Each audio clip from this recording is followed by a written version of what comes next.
This is LP Giobbi. Listen up, children. You are listening to Femme House Radio. I said listen up, children. On Diplo's Revolution, Sirius XM. A wonderful night is made as much by the dancers as the music. Guided as much by the spirit of joy in the room as by the hand which reaches for the next record.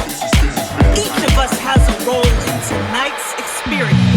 We all play in the band. This is LP Giobbi, and I founded Femme House, a 501c3 foundation and educational platform that teaches the technical areas of music making for women, non-binary, trans, and other marginalized gender identities. Every week, I will be interviewing and spotlighting women in music while bringing you the best dance tunes from around the world. Our next ally during Femme House Radio Allyship Month is Manfredi Romano, aka DJ Tennis. He is the founder and A&R of iconic label Life and Death, and he grew up tour managing punk bands. After studying computer science in school, Manfredi formed Days, Italy's first booking agency solely devoted to electronic music. He eventually shifted his focus to his DJ career, where he continues to create intimate journeys amongst the vastest of crowds. As a producer, Manfredi is psychedelic rock in the body of an electronic artist. He approaches creation and his gift of sharing music in a jam band yes and mentality, which makes him my absolute favorite. I've had the honor of being in the studio with him, and watching his joy and ideas inspire everyone in the room was a true gift. Tennis! You're one of my favorite personal mentors, and I am so pumped you are on the show. We met at a show in Arizona, and I got to see you play for the first time at the after party. And it didn't matter if there were 1,000 people or 3 people there, you were going to play your heart out, and that was so inspiring for me, a budding DJ, to see. How do you approach your DJ sets? How much is preparation and how much is being present on the fly, reading the room?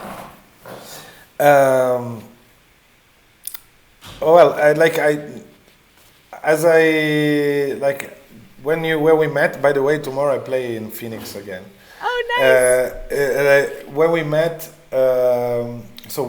it was like one of these places and one of these shows that you don't know what to expect. So the first thing I realized that it was like a super small thing, like very small group of people with completely different taste in music than what I normally play. So in these cases, instead of trying to match expectations or try to make people happy, I just dive into my things, and I in these cases I explore a lot. I go listen, I go pick up different kind of genres of music in my library, and I approach with complete freedom, because I don't like, it's much more, in a way for me, it's much more restrictive having like a big crowd in front of me, and for like a very limited time I have to perform, and I have artists before, artists after, and in these cases it was just a little bunch of friends. I met you right before, and that's it. It was like playing in my living room. So in this case, and I try to transfer that also to bigger concerts, to bigger events. And I've seen you do it in both cases. So that was the first time I saw you, and I was so inspired by the amount of heart and energy you put in, because like there were people on that floor who were there for what you were delivering, and you held, that was a responsibility you held, and I could feel that. Like I just played in Charleston, and it was like Sunday night, and I was like, man, I don't know if I want to do this. And my tour manager was like, what would Manfredi do? And I was like, you're right. He would show up and he would put his heart into this. And then I've seen you do that at huge crowds as well. But it just was that personally to me was so inspiring, and I think about that at most sets I play. As I said, is the moment where I feel most freedom, and also it's the moment where I resonate a lot with the people, because I have connection, because I have eye contact, and we just talked about music right before, and this is very inspiring. Like sometimes when you jump into a festival, there is thousands of people there. you miss that connection. You kind of like work on a schedule that you make in your mind. You get inspired or non inspired by the artist before, depending on the situation, and you try to match something, and it's kind of more formula. But after, if I have the chance to, like for example, work on long set, even if it's in front of a lot of people, I work on my flow. I try to give a lot of space. I try to have big pockets of energy, but also moments of like calm and intimacy. This is something that I learned, but it took me a lot of time to learn this, to get that confidence. But like maybe this is me being completely egotistical, but like we had just talked about, like you were wearing a Grateful Dead shirt, and we connected on that, like psychedelic music and electronic music, whatever. And when we were playing, I was like, I feel like he's personally playing for me. Like, I feel like he has taken some of the things that we talked about in conversation and shown me and maybe that's me being completely egotistical and self-centered, but I really felt that way, which I think is how everybody else felt too, which is so special. It was just so inspiring. This is but also is mutual, you know, because it's a mutual energy. It's a connection you create with the people around you. How do you do this? Like, I just started touring a lot, and I just like, how the fuck do you keep touring and do you keep making music and do you also be a human? And like, mostly this is what I'm finding. It's like the things that don't have an outcome, like practicing the piano or like making something just for fun, like even though it's like it's not like finishing a tune, it's just like creating for fun. Those are the things that like don't have to happen, and so they like get swiped off my plate, and then it's just like me trying to like tread water. Is this part of the interview? No. But it would be nice, actually. I think it's an interesting. So this part, yes. So this part will live on our Twitch channel, and then this is not like a in the radio show interview, but this conversation will live on the Twitch channel. Okay, so. Because I'm just not doing the things that make me grow as an artist. I'm just doing the things that I need to do to get by.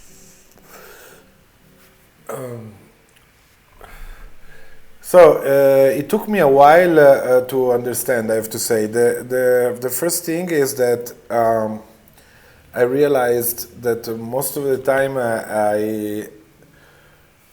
I get inspired also touring. Like, I get a lot of inspiration touring, and actually gave me back energies and ideas, but then I never had the time to stop and put my ideas into, like, go to the studio or I don't know, like meet other people and work on other writing and or other stuff. So it's the main thing is that for sure you need, like, naturally you need a lot of stamina, and I think with experience you are gonna also get to a point where you can balance your sleep and work and free time balance, which is the most important thing. This past weekend I played like in LA, and I played a 10-hour set and flew back and played in Mexico City, and then went to the studio on Monday, and I was completely destroyed and I could not even think. That's why I also worked on the mix last night, because last night finally I woke up and I said, okay, now I'm inspired. Like, all the weekend I played so many good tunes and I could put the mix together. The thing I adopt now is to have one weekend off every month. So it means that from Tuesday, let's say if you play every weekend, from Tuesday to, let's say you take a couple of days break, from Tuesday to the next Thursday, you have actually 9 days to work, recover, be with your family, get inspired. For me, touring is very inspiring, like, because playing with other artists, playing on different stages, experimenting with tunes with different kind of crowds, it's very, very inspiring. It helps me also to understand my own music. 1,000%. Wait, do you take a weekend off a month? There's no way you do that. Not now, because now with all the COVID, the reschedules, overlap between reschedules and new things is crazy. But I did that. At least for 6 months a year. Consider it's impossible in the summer, because in summer you're gonna play like 5 days a week.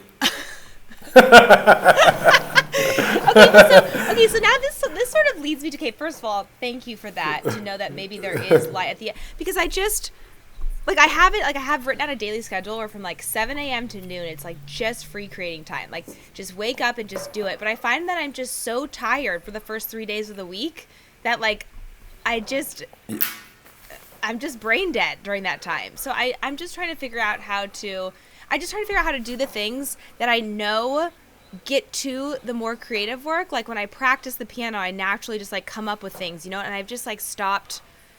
Yeah. If it's not necessary to like literally existing and surviving, if I can ask you a question, if I can interview you, I can ask you a question. When did you actually stop being that creative? Because we know you had like a super fast growth, you know, like, and so I imagine it's the last year, no? Yeah, I guess probably the last 6 months. I haven't felt like I've gotten to do like the weird creative stuff. Okay, when are you planning? Do you have like deadlines? So you have to like commit?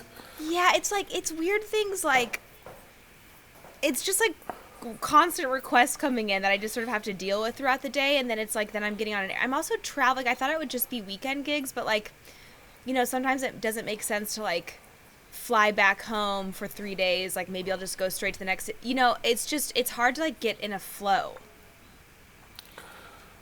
And different time zones. I think this is all about habit. Like you have to get used to it. Everywhere you go, you're gonna it happens to me. Everywhere you go, you're gonna connect also with the other artists, like in other places, London, I don't know, France, Paris, New York, etc. In a way, every time I try to match my travel, so instead of going back home and being like this for 3 days and then leave again for the next destination, I try to go play, stay there and try to make the best time out of it, like for the best out of it, because I meet other artists. Maybe I go in the studio with them a couple of days, but just meeting them or going and see what they do or just jamming one day, or this actually helps and generates a lot of new ideas. But of course, you need then when you have to make these ideas and little let's say you want to put these ideas in something more solid, you need to stop. Yeah. So it's just a balance of like, so maybe I can think of it right now. I'm just in the inspired stage, and like the output stage, just that will come when it can. Yeah, of course I work with different. Sometimes I get help to work on the most, like say, repetitive process. Like sometimes it's mixing down or Totally. But all the writing thing I normally do it. Also connecting with the artists when I travel, for example, and this is something that the more you play around, the more artists you meet. This is gonna happen naturally. I guess. I mean, like I imagine that this is what happened to me. Well, okay, it's inspiring. There's light at the end of the tunnel, Manfredi. Okay, so I know you have 11,000 plus records, which is crazy. Yes. So is that part of your I still have to make sure to remember, like I went to the storage to see the records and I was like, and then I started picking up some records random because they are only in a storage because I've been traveling since 10 years. So I didn't really, and I went back to the storage to pick some of them to see what's in it, and some are terrible. But some are incredible. Wait, so how? Okay, is that part of your like your crate digging process? Like, are you using those records when you DJ? Are you using those records for samples, or how are you finding the music that you play out? So the best thing happened to me is that I going back to the storage just to pick up some records. And of course, I cannot go through all of them, but I pick up blocks. Thanks God, I kind of organize them by not by genre, but by year. So the same year I've like probably in 1983 I have an Italo disco record, new wave record, and like I don't know, punk record. But I organize it by year because this way I can approach better and go directly to what was inspiring me those years. Like 1983, for example, was one of my favorite years, and it's exactly when I started recollecting records. No. I'm 50 years old. I'm 51 in 1 month. Yeah. So going back to look at the records and rediscovering a lot of like obscure things that I bought at the time, and probably I only listened to like probably 10 times sometimes. But I remember I bought them because I liked them.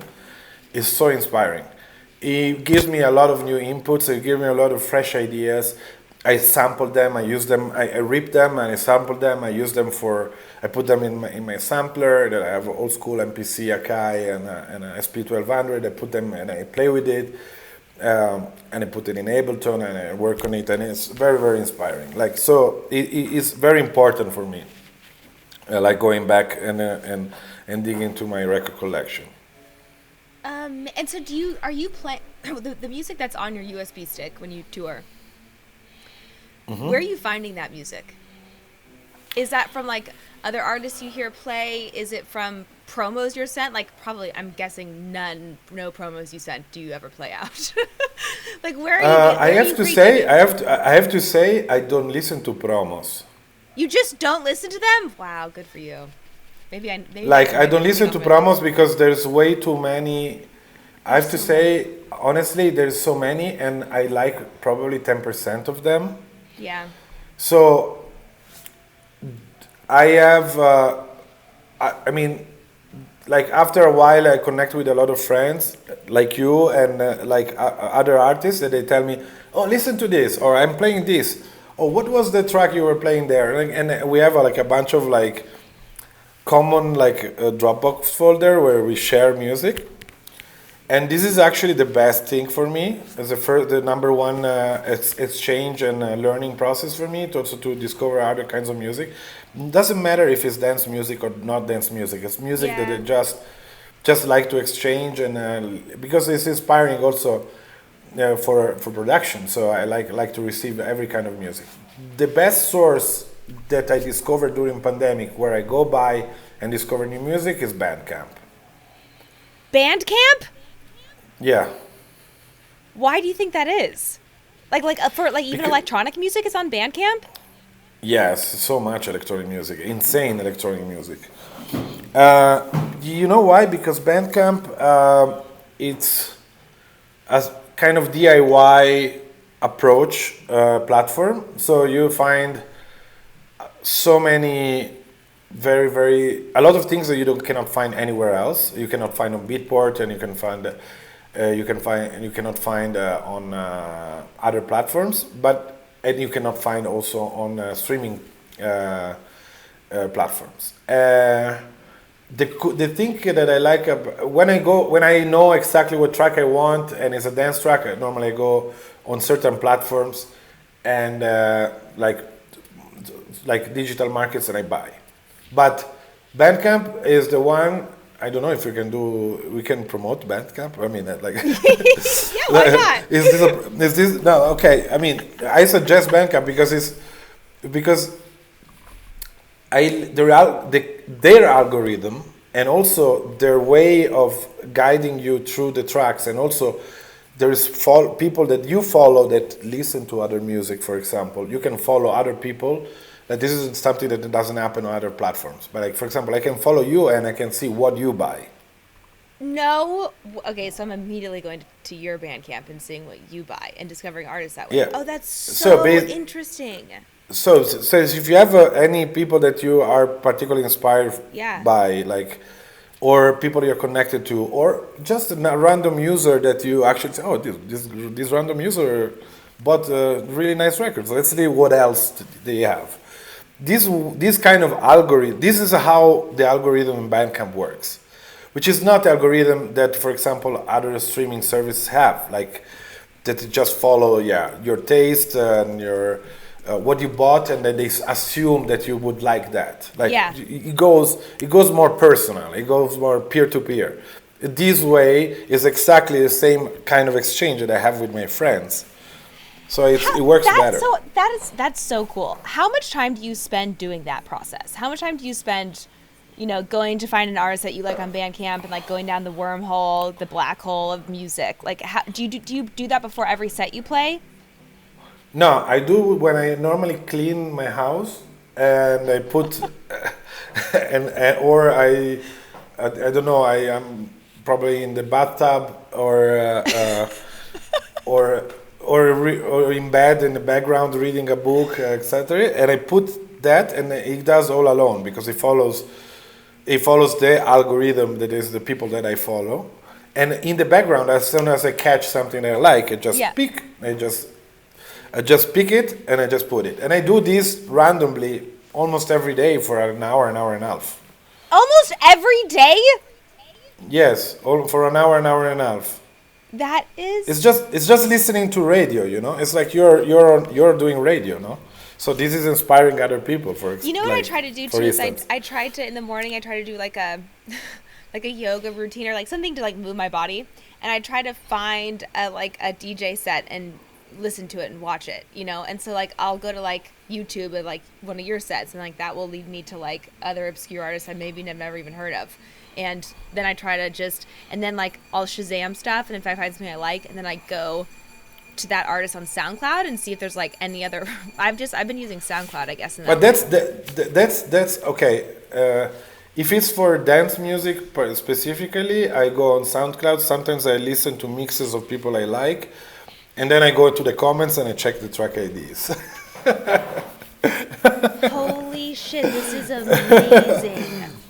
Okay, this is actually so helpful because you know what? So much of my time is wasted by listening to promos that are sent to me, and I usually I would say 1% of them. So like, what is that such a?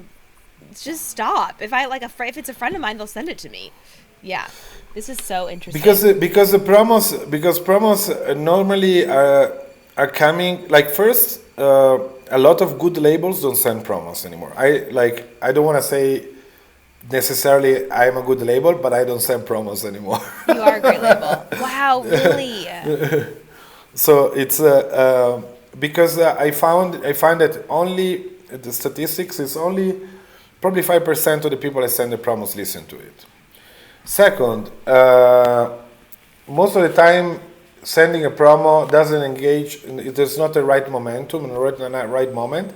It doesn't engage particularly with the artist, and then it's funny that the artists I send the promos to, they like I used to send the promos to, like they contact me like 3 months later, say, "What is this track you're playing in the video?" It's like it's the same promo I sent you 3 months ago. No way. So, right, it doesn't really catch their attention. I mean, it is overwhelming how many promos you get sent. That totally makes sense. Okay, so who are your favorite artists right now? Not just in general, who are like sort of newer, coming up. There is many. It's difficult to. You're definitely one of my favorite artists. Okay. Yes, I'm definitely gonna screen capture that moment. Like who are some, like Carlita? I feel like she's. Carlita is definitely one of my favorite artists and a huge discovery for me in the last year. I just listened to one of her sets. Actually, this set, I was listening to it during the one from Turkey that she did and posted on SoundCloud. Yes. It is amazing.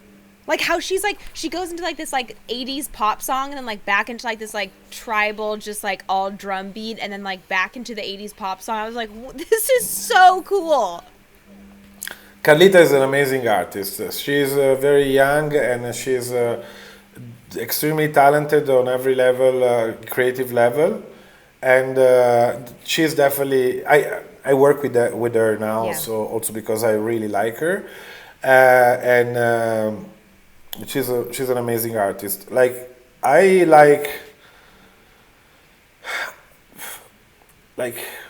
if you're asking me about electronic artists, I am a bit old school. I like Fortet a lot. I'm a big fan of Fortet. Like I've been probably repetitive, but that's what I like. But new upcoming art, yes. I mean there is an artist called Zebra Cruz that I really really admire, and it's not up and coming. Has been working since many years. Probably I sent you some music, and his new stuff is insane. Where is insane. he based out of? He's Italian, and for me we call him the Rimini Fortet because he has a very similar approach in producing. What is that approach? Fortet is like very simple, and he uses the Ableton in a super magic way. That's the way he uses. That's why I like Fortet just the magic way. Because literally one time I was like, okay, as a practice, as just like this is part of the practicing thing I was talking about. I would used to just like his Only Human track. I just looped 4 bars, and I was like, okay, your goal today is just to recreate just like the intro percussion where there's like the most limited amount of drums. It's just the intro drums. I'm like, just replicate this. And there are textures in there that are just like, I was listening with different headphones, to try to make sure I wasn't like missing anything. I didn't have any monitors, and so I was just listening in headphones, and like, what the fuck is going on there? It's crazy. Kirian is a drummer, and he used to play post-rock, which is a subgenre of rock that came out at the end of the 90s in a band called Fridge. The band was brilliant. Okay. Yes, and he literally transferred that feeling of shoegaze, post-rock, very very atmospheric rock, and very like creative sense of textures and layers that transferred that into like dance music, and that's amazing. And I like when artists do that, like Daphne Caribou, for example. Yeah. Or like there are artists that do that, and Zebra Cruz is one of those. He just came out. He came out on my label with 2 releases, so it's pretty new on the market, but it's incredible, and his DJing is just unbelievable. I cannot wait to check that out. It's so funny because like I get so wrapped up in like this game that gets played in the industry sometimes, and then whenever I talk to you, Manfredi, I'm always just like, fuck everything. Like, what is it that inspires you? What is it that excites you? Like, how can you be the weirdest, most original, most psychedelic? Like, it's just really cool that you have that gift. And the thing, the irony here is that I think because you is because you approach music that way. I think that's why you are so successful. It's because people just want to be around that. It's really cool. It's curiosity. I guess curiosity is interesting. Like I like for example, what make me curious about you is like your range is insane, and also your skills, and it's something that is beside your persona, which is like so inspiring, like to me. And so, but your personality, but it reflects in your music and how you play and how you perform, and this is like, I think is very important because it transfers a unique energy. It's personality. I'm much more interested in personality in music, many times more personality than whatever technical things, That's really nice to hear because the technical part is the part that I really have to work at. Well, you're technically amazing pianist, you know that. So. I'm getting there. If I could practice more, I feel like I could be where I want to be. But I think that like there's some amount of balance between. I hope I never feel like I'm where I want to be because that pushes me, but also feeling just like I'm doing enough. I would love to like go to bed with that feeling, and I don't think I ever have. Like I did everything I wanted to do in the day. Just like I've never felt that way, it's like even hearing you talk, the difference to me is your approach to it. Your approach is like like, clean my house and put on some music, and I'm like listening, and my approach is like, okay, it's on my to-do list, and I have to, and I have to do. It's just like it's like you're getting it done without the stress and the anxiety. I show you one thing. I'm with the laptop, so I'm like, this is the. This is like just a little. Wait, were those records? Yes, but. You have a whole other storage unit of them? And a bicycle. Oh my! But how many records are right there? I would say 1,500. Oh my gosh! This is you. So do you, like, every city you go to? Do you go and find the record shop and just jump in? I buy records constantly. And you're having to, and then how do you even get those back home with you? You carry them? Yes, is hacking pain. For the love of the art. There's totally different stuff, like from Stone Roses to spiritualized. This is it's very and to be a fly on the wall in the record shop you're in. Basement jacks. No way. I have Bruce Springsteen too. Oh, which record? I have a Bruce Springsteen tattoo on my foot. I have many. But this is the. Do you have what is Thunder Road on? Born to Run. Oh, I mean, that is the ultimate classic. Have you ever seen him perform? No. You? We have to go to one of his shows. Okay, it is so insane, Manfredi. It's like the most energy you've ever seen from one human, and he's just like, and it doesn't feel contrived. It doesn't feel like he's like having to push it. It's just like, it's just a beautiful, unbelievable show. It's like he was born to do that. It's crazy. What is your favorite live concert or live band that you've seen live? Oh, that's such a good question. Okay, there is this one band called Howling Rain.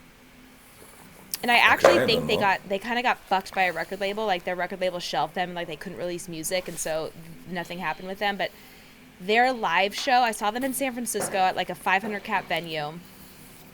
And it was like full rock, and the lead singer had like long stringy hair, and there were moments where he was just like out in the crowd, like laying on the floor, and like, but like it just felt so authentic, and just was so like, just stabbed you in the heart kind of vibes. It was amazing. And I thought they were gonna, like, I was like, this is one of the most magical bands I've ever seen. So is the music, recorded music, as good as the live? Because not every live band and not every good band is good both live and in studio. Some bands are very good live, some bands are very good in studio. Totally. See, I just went to their Spotify. They have 3,000 monthly listeners. God, they were so good. I don't even know. I think I just listened to their album like a few times. It was really about their live show. And I think it's hard to capture both. What is the best live show you've ever seen? I mean, one of the best live shows I've ever seen, The Cure, Radiohead, of course, but in a smaller size. I really liked, back in the days, post-punk band called Fugazi from Washington, D.C. I've heard you mention them before. I really need, from Washington, D.C. Oh, okay. Yeah. I really need to check them out. And you know what happened in the past 10, 15 years? That music is not recorded live take anymore. Everybody is recording first the drums, then the bass, then add the vocal, then put the sample, and then this, and that live feel is going away. The best live bands that I heard are first. I saw them first live, and then went to the little corner and bought the record, and the record is record and sounded exactly as the live, and I was like, wow, this is like amazing. And that band is Fugazi. There is a lot of other bands that I've been mind blown by, but like. Wait, so One is interesting. explosions in the sky, for example. Oh, so good. Yes. So do you think they record their music in a more live way, or do you think they lay down the drums and then they lay down the? They record all live. It's all one take. But the problem is we can't really do that. When we're like using Ableton and we're like making all the parts, like. But because we don't have a band. Right. Where is the band? We need a band. What the heck? Have you? Okay, so this is like I wanted to talk to you about. I talked to their manager yesterday. Have you heard of this band called Goose? Goos. Yes. Okay. I used to, oh, you've heard. Yeah, I used to be their agent in early 2000. What? Belgian band. No, wait, no. Are they? No, they're not. They're Goose, Goose, the rock, the jam band. With two S, do 2 O, or 1 O. Goose, like the bird. They're okay. Then there is like if they're not Belgian, they're a different band. Okay, they're not Belgium. They're from like Colorado or something. I mean, actually, Okay, I don't so know. there are I two made bands that up, called but Goose. I know they're American. Okay, so they're Okay, called Goose, and they are like they're positioned to be the next like Fish or the next Grateful Dead. Like they have that kind of cult following, and their shows are like incredible. And they have like a keyboard player. Like I've seen their setup, and I've like seen a few videos. And it's like a keyboard player, and he has like 7 keyboards, and then he also has a guitar. And then there's the guitar player, and then there's a electric bass, and then there's 2 percussionists, a drummer and a percussionist. Yeah. And How many drummers? 2. And so they're actually okay. You know how I'm playing the after parties at the Grateful Dead, Dead and Co.'s playing in the sand. They played this lot last year, and are like definitely like in the jam band world. But I just am so interested with like I'm just like, what would it be like to make electronic music with a full band? And every time I watch Goose, I think about that. Oh, it'd be so. Like, do they have an electronic part? No. But Okay. they're like young, and like they're a little bit like they're not as like hippie. I almost feel like they could be like lean into the electronic part of what they do, because like they're playing like electronic keys, and actually there's like an ARP that goes through some of their songs, so like there's sort of like a anyways, I don't know. I'm very curious because of course this concept is a concept I loved, like also from Fish, for example. This like live jam, like community driven, like on stage and long concerts and you don't know what's gonna like, happen, and the band doesn't even know what's gonna happen, and you have to just say yes and to everything. Yes, and also is a moment where you meet so much people from all over, from different places, that they all fly in for that kind of music, because it's like a unique thing every time. So it's a unique experience, and you meet so many people in these concerts. That's an amazing part of it. Yes, the community around it is so. I just played this festival in Florida, in the middle of like something Oak Park, Florida. I don't know, in the middle of nowhere, and it was called Halloween. Have you heard of this? Suwannee Halloween. It's over Halloween, but it's called Halloween. Okay. And it's actually String Cheese Incidents, that jam band. It's their festival. So it's like My Morning Jacket played, and String Cheese plays like 3 sets. But then there's also a stage at Spirit Lake, like over this lake, where they have 3D projected these crazy light installations, and like everything is like so psychedelic and so trippy. And they have an electronic stage, but it's like a little bit wompier and like a little bit more jam bandy. Anyways, I cried 4 times on stage.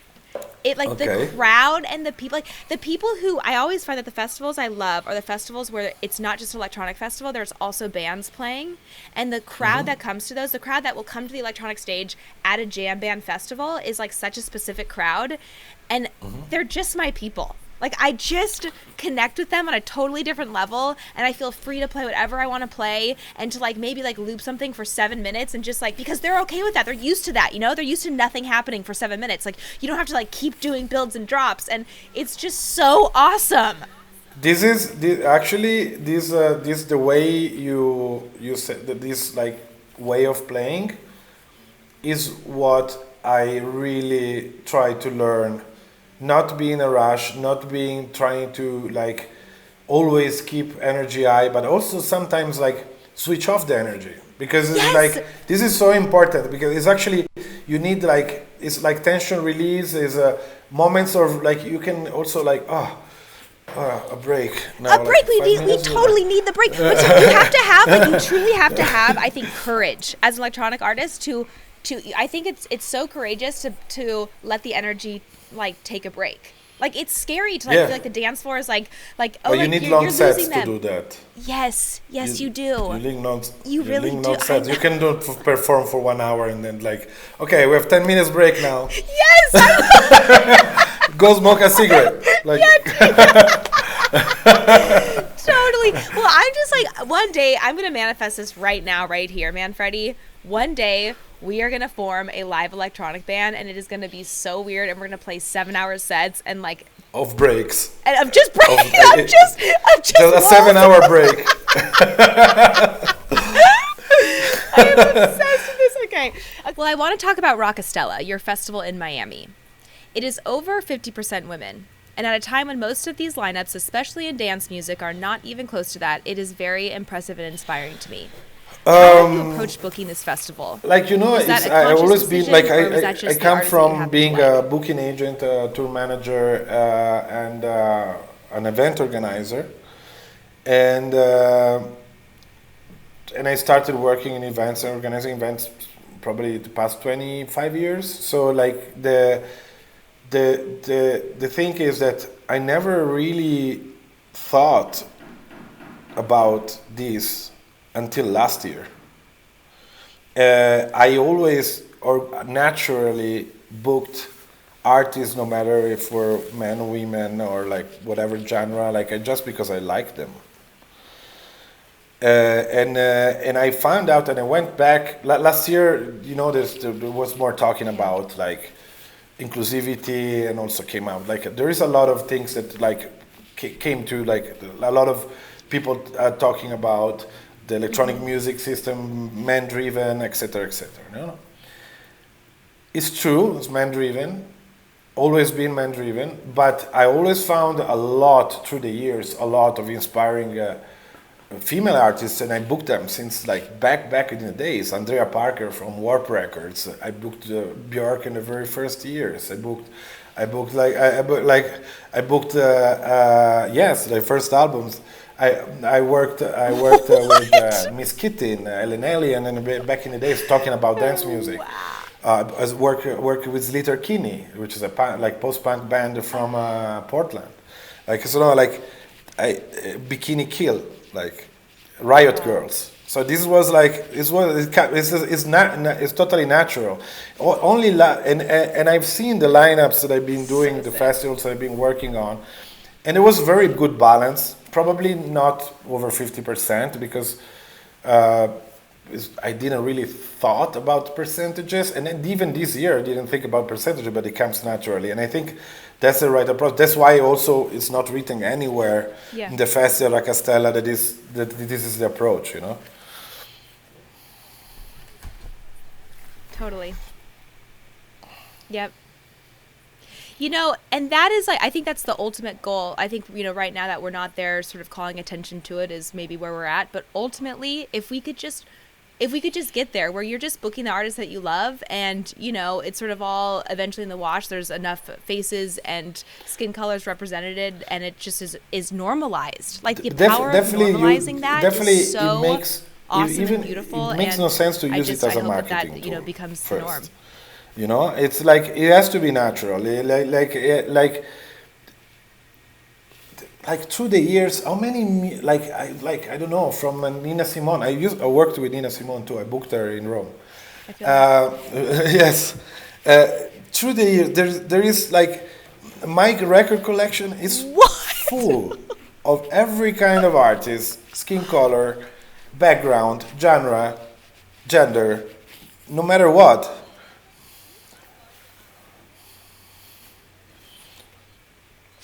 But you know what, man, Freddie, you have larger eyes. Like your ability to see somebody for like who they could be, also maybe their larger talent, your ability to like see past a lot of things. Like I've always, even being in the studio with you, like I just felt your encouragement and your belief and your support. Thank like you. you just have this natural way of just seeing the bigger this picture. Is like as you said, this is like how it should be. that is a really special thing.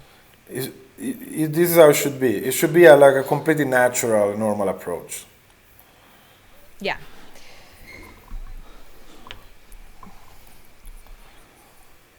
Well, with more people like you in positions of power, I believe that it will be, and I believe that you are a trendsetter, and so this is just, it's really cool to see what you're doing with, you know, as a person who is in a gatekeeper role, and I am grateful for that.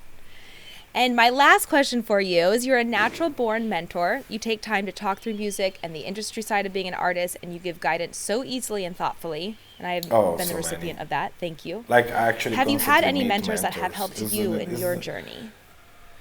Every person, I like to take and to absorb and to learn from every person I meet.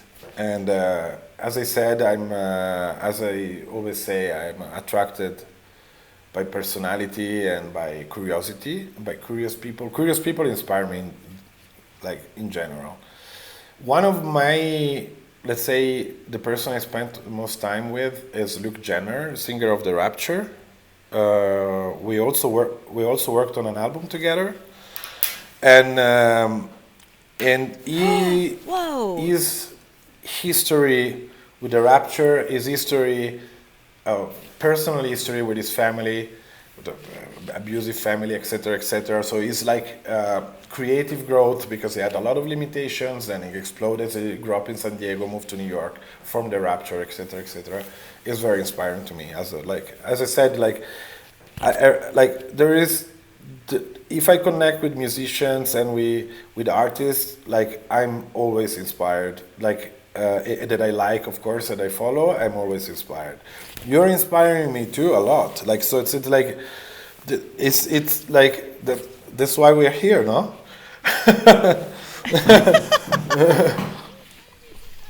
Yeah. Yes. Well, you inspire me, so that's why we're here. Yes. Well, I really appreciate you. Thank you so much for being a guest on Femme House Radio. I'm honored. I adore what you do. You have inspired me beyond my wildest dreams, so thank you.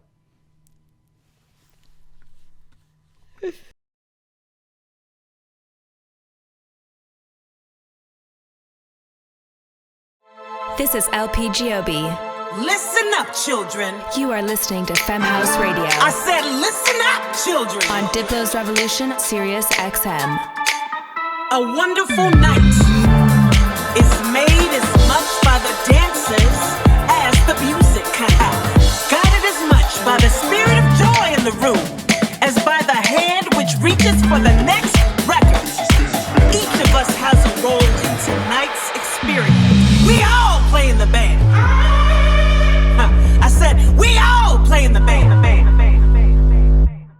This is LP Giobbi, and I founded Femme House, a 501c3 foundation and educational platform that teaches the technical areas of music making for women, non-binary, trans, and other marginalized gender identities. Every week, I will be interviewing and spotlighting women in music while bringing you the best dance tunes from around the world.